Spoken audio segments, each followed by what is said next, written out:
el informativo. Esta es la imagen del día. Así se ve Dorian desde la Estación Espacial Internacional. El huracán, que bajó a categoría 2, sigue a paso lento su avance hacia la costa este de los Estados Unidos. Bahamas es la zona más afectada por la furia de este fenómeno. El Centro Nacional de Huracanes de Estados Unidos informó que Dorian tiene vientos sostenidos máximos de 177 kilómetros por hora. Señaló que el huracán, a pesar de disminuir en intensidad máxima, está creciendo en tamaño.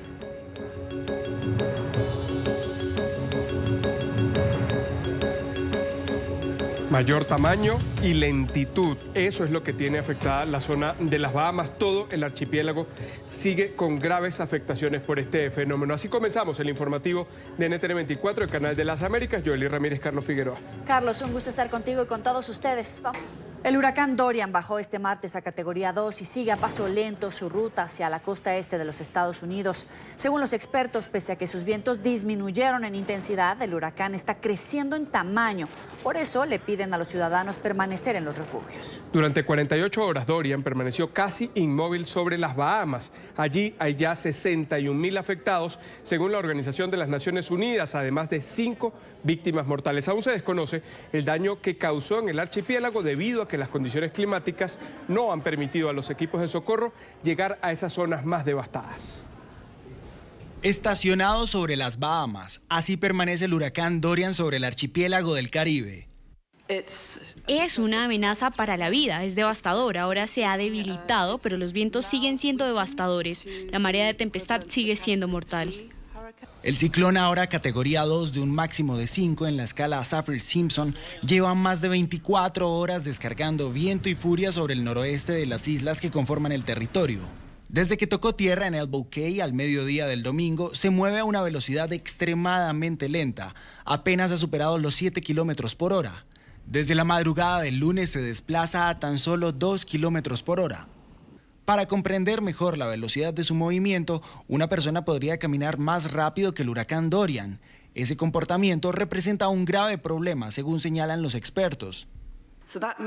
Esto significa que los impactos de los vientos, las olas y el agua se concentran en un solo lugar. Entre tanto, la cifra de víctimas mortales continúa en aumento. Hasta ahora la policía ha confirmado que hay 5 muertos en Abaco. Los equipos irán allí lo antes posible para una evaluación completa y apropiada. La ONU informó que al menos 61.000 personas han sido afectadas directamente por la poderosa tormenta en Bahamas. Las brigadas médicas de urgencias de Naciones Unidas esperan la autorización del gobierno para asistir a los damnificados. Múltiples heridos dejó el paso de Dorian por las Bahamas. Algunos de ellos fueron trasladados en helicóptero por la Guardia Costera de Estados Unidos. Los lesionados estaban en la isla Gran Abaco, donde el huracán tocó tierra en las Bahamas y fueron enviados a un hospital en Nassau, la capital del archipiélago.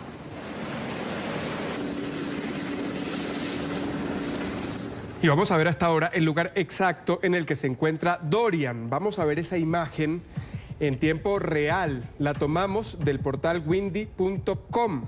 El huracán está a 64 kilómetros al noreste de la isla Gran Bahama y a unos 177 kilómetros al este-noreste de West Palm Beach, en la costa este de Florida.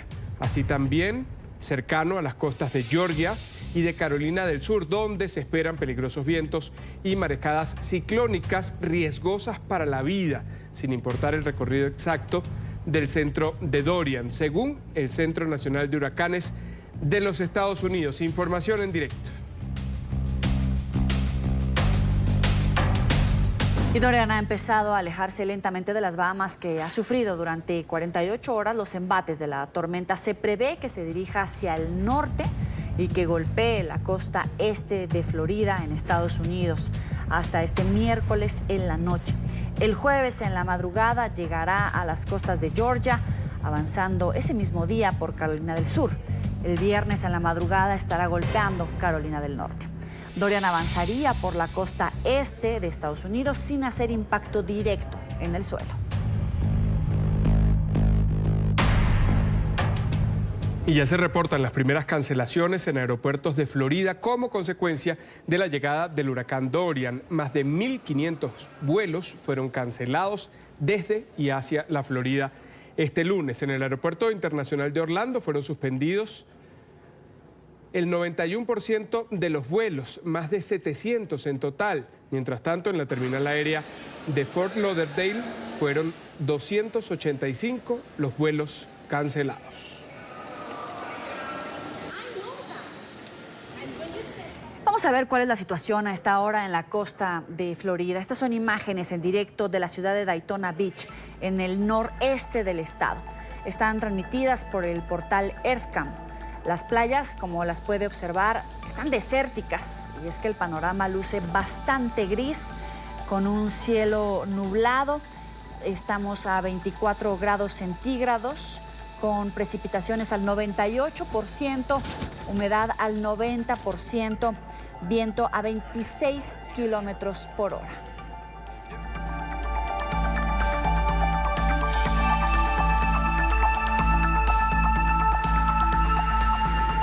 Los refugios en Florida se alistan para recibir a miles de personas en las próximas horas mientras se sigue acercando el huracán Dorian. NTN 24 está en el lugar de la noticia. Vamos a saludar en Juno Beach a nuestra periodista Paola Serna. Muy buena tarde, Paola. Hola, ¿qué tal? Pues bien, seguimos aquí en Juno Beach, donde, como pueden ver, poco a poco se empeora la situación en cuanto al clima. Hemos visto ráfagas fuertes de vientos que, de acuerdo con el Centro Nacional de Huracanes, han superado el día de hoy los 95 kilómetros por hora.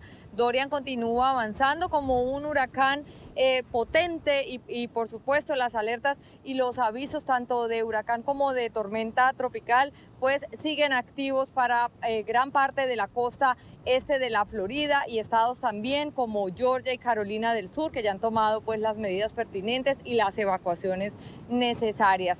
Algunos residentes locales de aquí de Palm Beach aseguran que aunque han vivido muchos huracanes, pues este huracán Dorian los tiene bastante desconcertados. Es un huracán realmente distinto a los demás.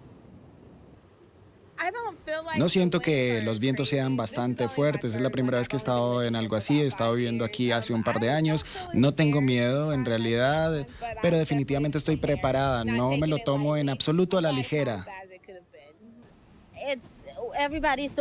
Todo el mundo se ha preparado para esto, para un gran huracán. Así que de alguna forma tenemos suerte de que no vaya a impactar de forma directa. Ha habido alguna lluvia y también un poco de viento desde esta mañana, pero creo que no es nada diferente como los últimos huracanes que ha habido aquí. No es nada como eso, porque el daño normalmente es muy fuerte. Se espera que las condiciones meteorológicas continúen empeorando conforme pasa el día. Les comento también que el presidente Donald Trump ha recibido bastantes críticas, esto debido a que fue fotografiado jugando tenis en un campo de golf en Virginia, un campo de golf de su propiedad. Esto, por supuesto, ha generado reacciones. También quisiera comentarles que hay en este momento más ciclones que se están formando tanto en el Océano Atlántico como en el Pacífico. En este momento también hay otro huracán categoría 3, Juliet, que amenaza pues el Pacífico. Estamos en plena temporada activa de huracanes, es decir, estamos en el pico de la temporada, así que hay que estar muy vigilantes del trópico y nosotros, por supuesto, monitoreando la actividad de este huracán Dorian. Es por ahora la información desde West Palm Beach. Soy Paola Serna. Continúen con más información desde nuestros estudios centrales. Gracias, Paola. Volveremos de ser necesario a la Florida. Hablaba, Paola, de las críticas al presidente de los Estados Unidos. Sin embargo, él continúa monitoreando la trayectoria de este huracán. Hoy el mandatario tiene en su agenda una reunión con el secretario de Defensa. Nuestra periodista en Washington, Emiliana Molina, tiene toda la información. Muy buena tarde. Hola, ¿qué tal? Muy buenas tardes. Pues así es, por ahora el mandatario estadounidense Donald Trump no tiene ningún evento público en su agenda, simplemente estas dos reuniones que mencionábamos anteriormente con el secretario de Defensa y un informe de inteligencia. Pero Trump ha estado tuiteando esta mañana criticando al alcalde de Londres después de que este lo atacara por cancelar el viaje a Polonia para conmemorar el aniversario de el inicio de la Segunda Guerra Mundial. Pues Trump aseguró que cancelaba su viaje para quedarse monitoreando aquí desde Washington el paso del huracán Dorian, que se esperaba que llegara a tocar la costa este de la Florida desde la noche de ayer lunes. Sin embargo, el mandatario estadounidense ha sido fuertemente criticado por irse a jugar golf a Sterling, Virginia, el día de ayer, en un día feriado aquí en Estados Unidos. Al incompetente alcalde de Londres, Said Khan, le molestó que ayer jugué una muy rápida ronda de golf. Muchos políticos hacen ejercicio durante horas o viajan durante semanas. Yo lo hago durante uno de mis viajes. El presidente Obama volaría a Hawái.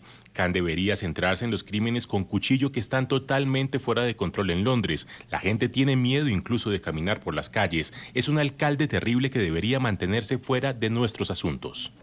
Mientras tanto, desde la agencia de FEMA aquí en Washington hay alrededor de 200 empleados federales coordinando estrategias de respuesta y preparativos ante la posible llegada del huracán Dorian a algunos estados de la costa este de la Unión Americana.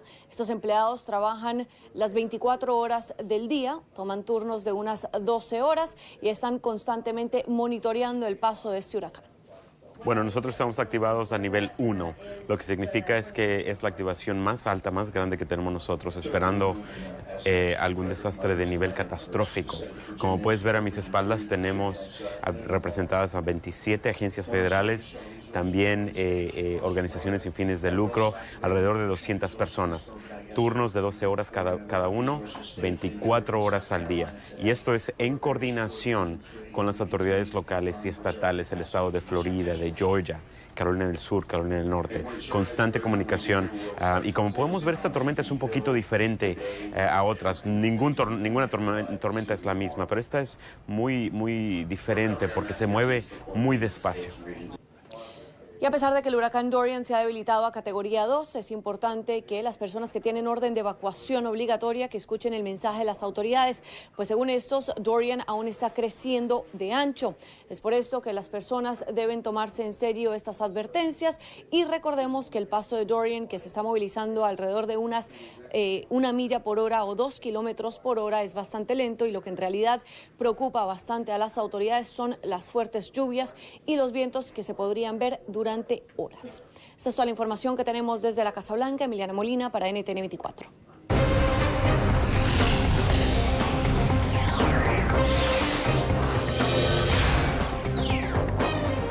El gobierno de los Estados Unidos va a reabrir casos de deportación diferidos por razones médicas. Pacientes y familiares que no hayan normalizado su estatus migratorio podrían ser expulsados de la Unión Americana. Congresistas y defensores de los inmigrantes han calificado esta decisión de la administración Trump como cruel e inhumana. La noticia la tiene Alejandro Rincón. Muy buenas tardes, adelante. Hola, buenas tardes. La determinación tomada por la Casa Blanca sin previo aviso pone en riesgo a pacientes que tenían pendientes sus procesos de deportación justamente por estar enfrentando alguna condición crítica de salud, pero también representa un riesgo de ser expulsado del país a cualquier familiar que haya venido desde el exterior de los Estados Unidos con el objetivo de cuidar del bienestar de ese paciente.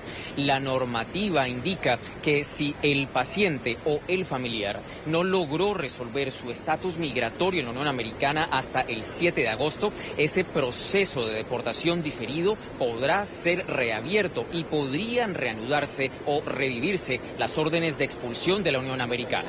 NTN 24 consultó el concepto de un abogado de inmigración sobre esta nueva normativa migratoria de la administración Trump. La implicación es la persona como tal que tiene un problema de salud y está recibiendo un tratamiento. Muchos de ellos están entre la vida y la muerte, donde dependen de este tratamiento. Ahora, con esta nueva decisión de la administración de Trump, es una sentencia de muerte. Básicamente le estás diciendo, vas a dejar de recibir el tratamiento que estás recibiendo porque te vamos a deportar. Por una estupidez como simplemente porque estás aquí y te queremos deportar, vas a poner en riesgo la vida de esta persona cuando podrías simplemente concentrarte en personas criminales que están aquí indocumentados, cometiendo delitos, a concentrarte en una persona la cual su vida está dependiendo de ese tratamiento. El Servicio de Inmigración y Ciudadanía de los Estados Unidos, en manos de la administración Trump, precisó que hay una excepción a la modificación de la regla si los pacientes o los familiares están relacionados directamente con las fuerzas militares de la nación. Esos casos no van a ser modificados, en tanto que, en defensa adicional de su nueva política, aseguraron que para el gobierno de los Estados Unidos es un asunto discrecional el considerar caso a caso si debe reactivar o no el proceso de deportación de un inmigrante del país. Es todo lo que tenemos para ustedes por ahora. Continúen con más en el informativo. Gracias, Alejandro. El presidente interino de Venezuela, Juan Guaidó, aseguró estar dispuesto a colaborar con Colombia en materia de inteligencia y detección de los grupos irregulares que estarían en territorio venezolano. Emplazó a las Fuerzas Armadas venezolanas a que enfrenten a estos grupos ilegales e impidan su libre accionar. La noticia la tiene Luis Laya. Muy buenas tardes. Adelante. Hola, buenas tardes. El Parlamento venezolano ha rechazado la presencia de grupos narcoterroristas y paramilitares en territorio venezolano. Han indicado que es sumamente grave que grupos como, por ejemplo, las FARC actúen bajo la permisividad del régimen de Nicolás Maduro en territorio venezolano y que no sean combatidos por las Fuerzas Armadas. Por esto, han señalado que están dispuestos desde el Parlamento a participar en la detección y la inteligencia en contra de estos grupos. Darán permiso a otros países para que sean combatidos.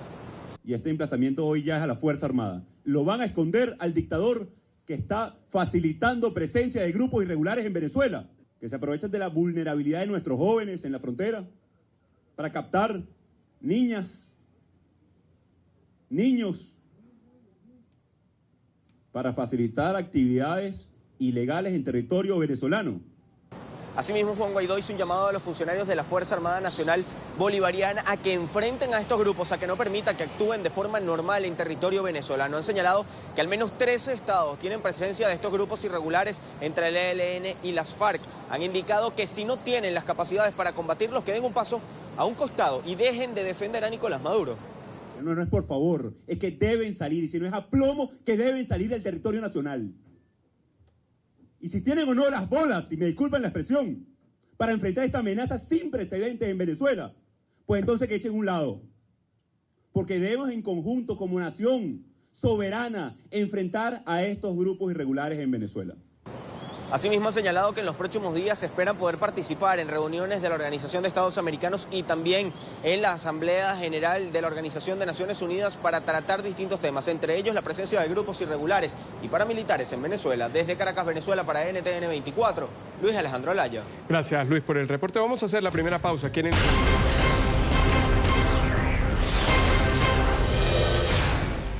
El presidente de México denunció en su conferencia de prensa matutina supuestos actos de espionaje en su oficina de gobierno en el Palacio Nacional.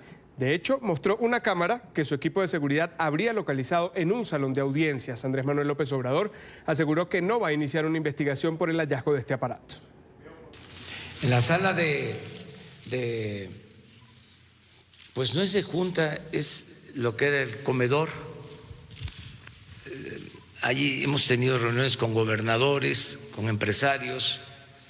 Yo he publicado algunas imágenes sobre este salón. Ahí estaba. Esto es.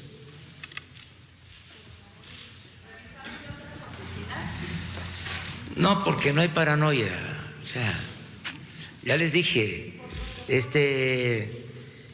el que lucha por la justicia no tiene nada que temer.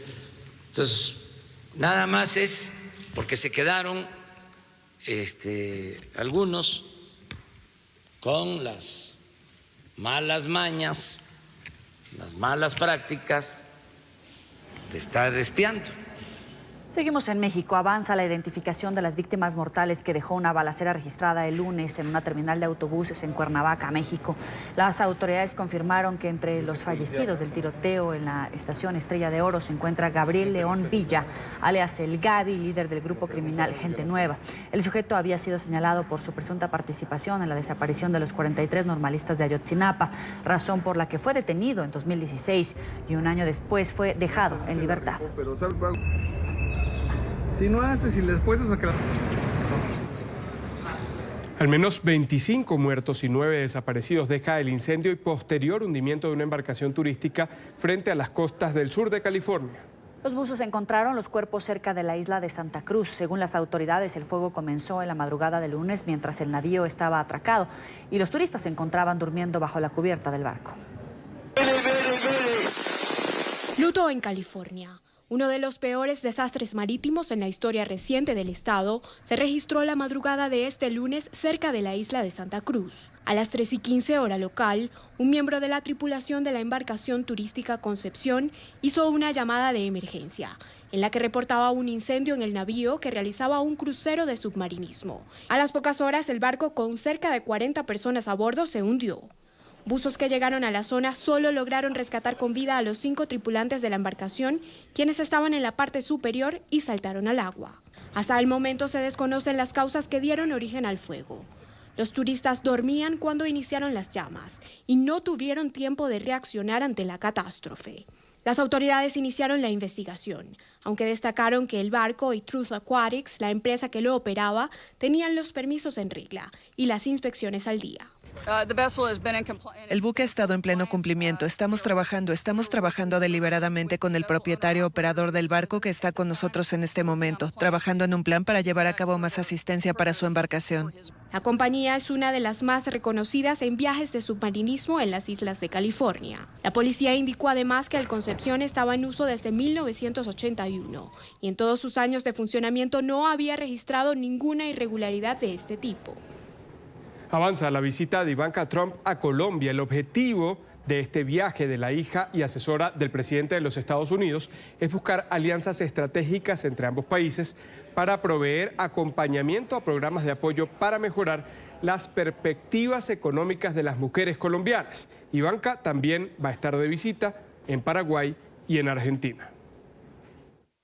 Es muy importante, es una mujer muy profesional, muy influyente, no solamente en el gobierno de Estados Unidos, sino también a nivel internacional. Ella está organizando en este momento un fondo con distintas corporaciones del mundo por $500 millones para lograr el empoderamiento económico de 50 millones de mujeres en el mundo, en países en desarrollo.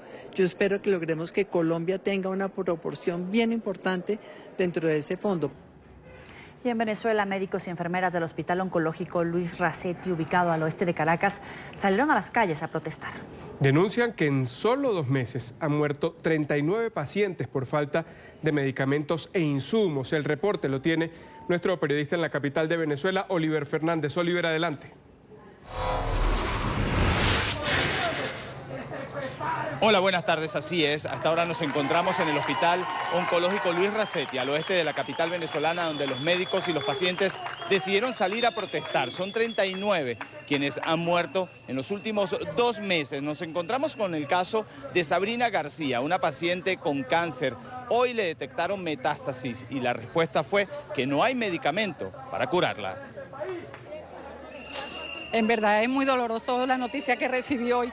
Me habían operado y sentía que ya estaba sana y hoy cuando me entregan los resultados de la biopsia me dicen que tengo metástasis.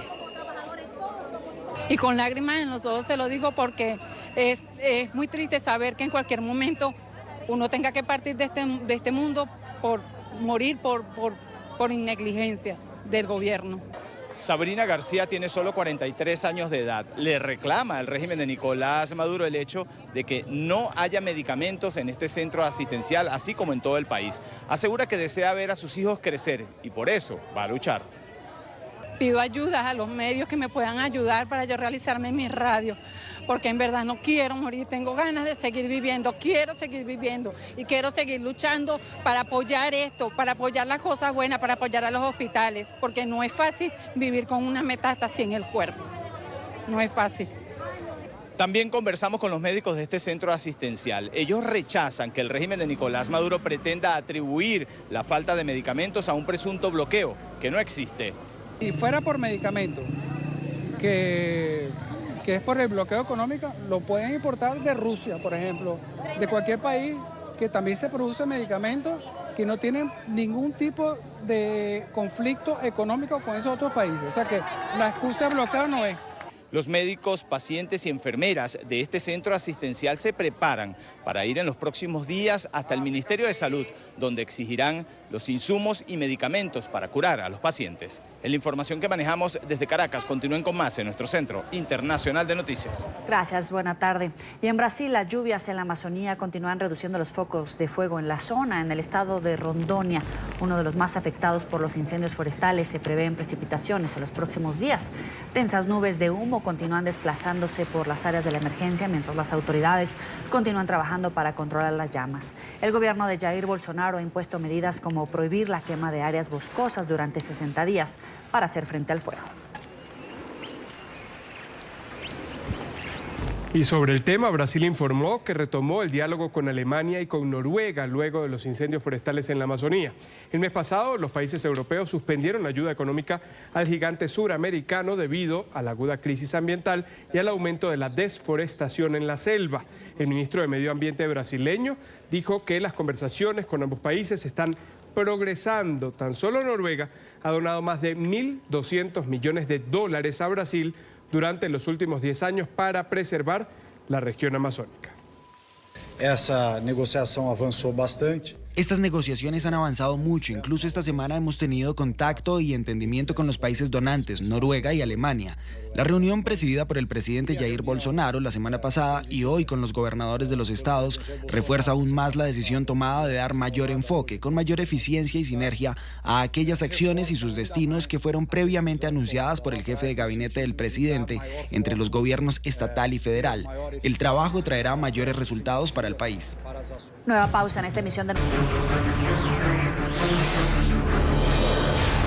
Gracias por seguir con nosotros. Ha aumentado a 16 el número de muertos por la explosión de un vehículo bomba en Kabul. El Ministerio del Interior de Afganistán afirmó que 119 personas resultaron heridas en este ataque registrado en la noche del lunes y que ya fue reivindicado por el grupo talibán. Algunos vehículos y edificaciones fueron afectados por el estallido, que fue cerca del barrio que acoge las sedes ministeriales y embajadas en la ciudad. 4 muertos deja un incendio en una planta de procesamiento de petróleo y gas en Bombay, en el occidente de India. Otras 3 personas que resultaron heridas de gravedad fueron trasladadas a hospitales cercanos. 20 camiones de bomberos apoyan las labores para controlar las llamas. En Reino Unido se complica el panorama para Boris Johnson. El primer ministro perdió la estrecha mayoría con la que contaba en el Parlamento. El diputado y exministro Philip Lee anunció la salida del Partido Conservador y su adhesión al centrista Partido Liberal Demócrata. El político aseguró estar en contra de la posición del gobierno ante el Brexit. La deserción se registra el mismo día en el que el Parlamento debate un proyecto de ley que obligaría al primer ministro a pedir a la Unión Europea un nuevo plazo para llevar adelante la separación del Reino Unido de este bloque económico continental. Por su parte, la oposición está a la expectativa ante la posibilidad de nuevas elecciones generales en el Reino Unido. El líder laborista Jeremy Corbyn aseguró que está preparado para enfrentar un nuevo proceso electoral, pero agregó que por ahora el objetivo es prevenir que se ejecute un Brexit sin acuerdo. El político agregó que esperará hasta el final del año legislativo, sin embargo enfatizó que si se llama a elecciones, su partido está listo para dar la pelea. Si esta legislación se aprueba, se prorroga el artículo 50 de la adhesión a la Unión Europea por un periodo de 3 meses a partir de finales de octubre. Veamos qué pasa después de que esta legislación haya sido aprobada y si se convoca a una elección, estoy absolutamente listo para luchar contra ella. Nuestro partido está dispuesto a luchar contra eso y a llevar un mensaje, el mensaje laborista de poner fin a la austeridad, de invertir en todas partes de este país, en particular en aquellas áreas que han quedado atrás por décadas de falta de inversión, falta de empleos de buena calidad y falta de servicios de buena calidad. Mientras al interior del Parlamento británico continúa la tensión alrededor del Brexit, cientos de manifestantes protestan a las afueras del órgano legislativo. Los asistentes han mostrado su preocupación a favor y en contra de que el Reino Unido abandone la Unión Europea. La incertidumbre aumentó entre los manifestantes luego de que el primer ministro Boris Johnson perdiera la mayoría en el Parlamento.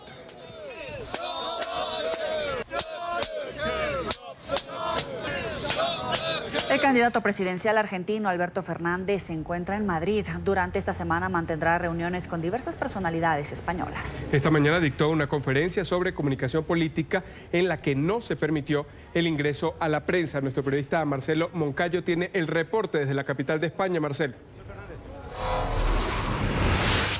Hola, ¿qué tal? Así es, el candidato presidencial argentino Alberto Fernández estará aquí en Madrid hasta este próximo viernes. Tendrá diversos encuentros con personalidades españolas y este jueves tendrá una reunión en el Palacio de la Moncloa con el presidente en funciones, Pedro Sánchez. Según ha comunicado la gente de su equipo, Alberto Fernández no quiere tener en estos días ningún encuentro con la prensa. El candidato presidencial de Frente para Todos, el argentino Alberto Fernández, está en Madrid. Hasta este viernes tendrá sendas reuniones con distintas personalidades de la política española. Este martes dictó una clase sin acceso a la prensa en la Universidad Camilo José Cela sobre cómo acercar la política a la ciudadanía. Fernández esquivó en todo momento a los periodistas, ni a su llegada. Señor Fernández, por favor. Señor Fernández. No voy a hacer declaraciones. Ni a su salida dio declaraciones a los medios de comunicación pese a que se había asegurado en un inicio. Nunca les mentí, le dije que no iba a hacer declaración. Solo se limitó a decir tras cámaras que nunca hay que dar nada por ganado, que hay que quedarse tranquilo. Esto en relación a la confianza que podría tener luego de ganar las primarias en Argentina. Fernández, en cambio, sí quiso dedicar el tiempo para tomarse fotos con algunos de sus simpatizantes argentinos en Madrid. El candidato presidencial, quien tiene como binomio a la expresidenta argentina Cristina Fernández, se reunirá también con el expresidente del gobierno español José Luis Rodríguez Zapatero y posiblemente con el actual ministro de Asuntos Exteriores de España, Josep Borrell, quien en las próximas semanas asumiría la representación de Asuntos Exteriores de la Unión Europea. Este jueves Fernández se reunirá con el presidente en funciones Pedro Sánchez en el Palacio de la Moncloa y el viernes partirá hasta Portugal para mantener un encuentro con el primer ministro Antonio Costa. Amigos televidentes, y todo indicaría que la gira de Alberto Fernández por Europa terminará en Portugal. Este es el informe. Marcelo Moncayo, NTN 24, Madrid. Gracias, Marcelo. Y seguimos en España. El presidente en funciones, el socialista Pedro Sánchez, cerró la puerta a un gobierno de coalición con el partido de extrema izquierda Unidas Podemos, que promueve un referéndum independentista en Cataluña. En cambio, y para poder formar gobierno, le ofreció a ese movimiento una opción alternativa, una oficina de control con responsabilidades que no estén supeditadas al Consejo de Ministros. El líder de Unidas Podemos, Pablo Iglesias, no vio con buenos ojos la propuesta y dijo que no aguantará más humillaciones. España necesita un gobierno, sin duda alguna, un gobierno progresista, no condicionado por el voto de fuerzas políticas independentistas. Un gobierno, como tantas veces dijimos en campaña, abierto, que incluyera independientes de reconocido prestigio, como tiene ahora mismo el gobierno de España. No existía, y me parece también importante subrayarlo, no existía ni existe a día de hoy una alternativa a esta fórmula, ninguna, de ningún tipo. La Guardia Costera de España rescató a cerca de 200 migrantes que se encontraban en el estrecho de Gibraltar. Los migrantes intentaban realizar el peligroso cruce de África del Norte hasta las costas españolas. Entre los rescatados hay 10 menores de edad. Según datos de las Naciones Unidas, la llegada marítima irregular del Oriente Medio y de África a la Unión Europea bajó de más de 1 millón en el año 2015 a 141.000 el año pasado. El petrolero iraní, sancionado recientemente por Estados Unidos y liberado el mes pasado por Gibraltar, habría apagado su transpondedor, dispositivo que permite conocer su ubicación mientras navegaba por el Mediterráneo al occidente de Siria. La embarcación fue detenida en Gibraltar el 4 de julio, sospechosa de llevar crudo iraní al régimen sirio en violación de las sanciones europeas.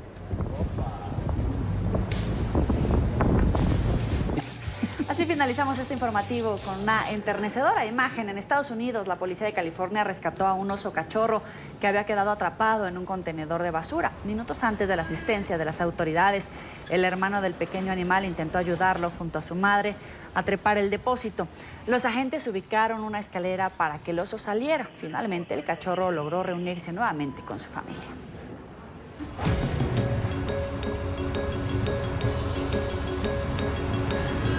Y ahora sí, finalizamos este informativo en NTN24, el canal de las Américas. Agradecemos como siempre su atención y compañía. Para estar bien informado en Twitter, @NTN24 y la ampliación en ntn24.com. Feliz tarde.